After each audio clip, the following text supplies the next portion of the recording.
couldn't help but to think, do you condemn 9/11? What? Bro, what are you talking about, man? Cool. Do you condemn what Hamas did that day? To my simple question, was what happened on October the 7th a terror attack? The opportunity to condemn what Hamas did on October the 7th. Final, I only ask you one more time. Alright, let's talk about it. Why are Muslims always asked to condemn terrorism as if our stance isn't already clear? I mean, this demand of having to constantly, do you condemn this, do you condemn that? I mean, it's so repetitive, exhausting and unfair. Not that they care, right? The unjust nature behind this tactic and the hypocrisy of those who use it, it's so disgusting, honestly. And it often starts with a false premise. It assumes Muslims don't condemn terrorism unless they explicitly say it every time. If you don't speak out against it, then therefore you are one of them. You support these terrorists. You are part of the terrorism. That's the logic that they're working with, right? No other group is expected to repeatedly denounce evil acts or crimes done by individuals who happen to share the same background, whether it be race or religion. But Muslims, no, we hold them to a different standard, right? An unfair standard. So what they do is they move the goalpost. So even when Muslims do condemn, it's never enough. It will never be enough. They will never be satisfied. Why? Well, because the real intent behind this question is that it's not a genuine question, but it's a tactic to keep Muslims on the defensive. Instead of discussing war crimes or injustices that actually take place, instead we as Muslims are forced to prove our innocence, and we are constantly kept on the back foot.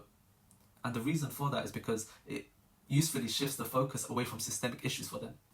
Issues such as the killing of, innocent Muslims and media bias. So instead we are left with the exhaustion of constantly condemning. Muslims are expected to issue statements, yet their words are ignored and dismissed. And what that does, it really creates an unfair burden where Muslims have to prove they are peaceful, while others have the privilege of just being assumed to be peaceful. Do you see?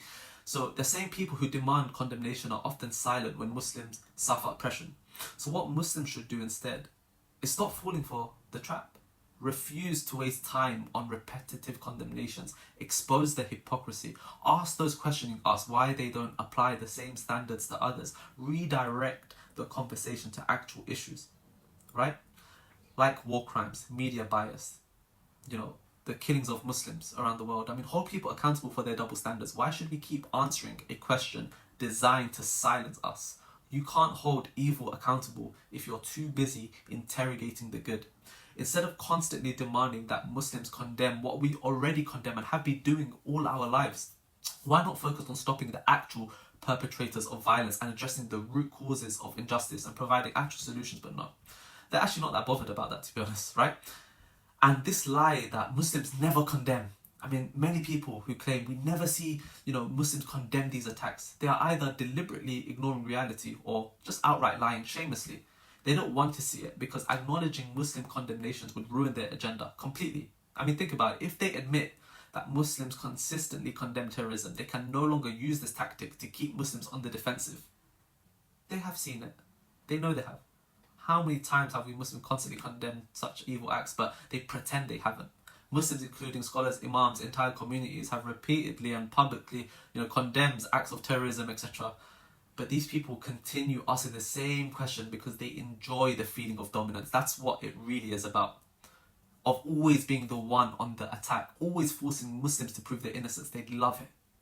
This is the reality. It's a power play. They don't care about the condemnation itself. They care about keeping Muslims in a position of weakness, always justifying themselves rather than addressing real issues. My brothers and sisters in Islam, do not bend the knee. This is exactly what they want from you. They want to see you lower yourself to what you plead for their approval, their validation. They want you to beg for your own innocence, as if you ever owed them that in the first place. But you don't. You never did. I mean, picture this. A brother, a sister standing tall, firm in his faith, unshaken. And then picture a brother or a sister, on their knees, hands raised, desperately trying to prove, I am not what you say I am. I swear I condemn this. I swear I am peaceful. I promise. Please believe me. This is what they want. They want to break you down, to strip you of dignity, to make you seek permission just to exist in peace. But why should you? You know you are innocent. You know you stand for justice. You know that Islam rejects all form of oppression and harm. So why must you keep proving what has already been proven?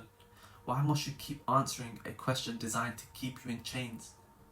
Understand this. When you bend the knee, they win. When you play their game, they rejoice. They love to see you on the back foot, scrambling to explain instead of standing strong and exposing their hypocrisy, their injustices, their crimes. So stand firm. Refuse to be put on trial for crimes that have nothing to do with you, our religion, nothing. Refuse to let them control the narrative. Do not bend the knee, because once you do, they will never let you stand up again. Never. And it's as simple as that. And it's very clear, our religion opposes any forms of injustice, any forms of evil and act of oppression. And we condemn anyone who engages in such evil. We condemn any terrorists, any individual, whether it be our own mum or our own father. We condemn them, because Islam tells us to speak the truth, even if it's against ourselves or our loved ones. And I will add on the quotes to the screen, so inshallah you or any non-Muslim viewers watching this can benefit, and you can actually see the verses from the Quran yourself. And I'll end it here. Take care. Assalamu alaikum wa rahmatullahi wa barakatuh.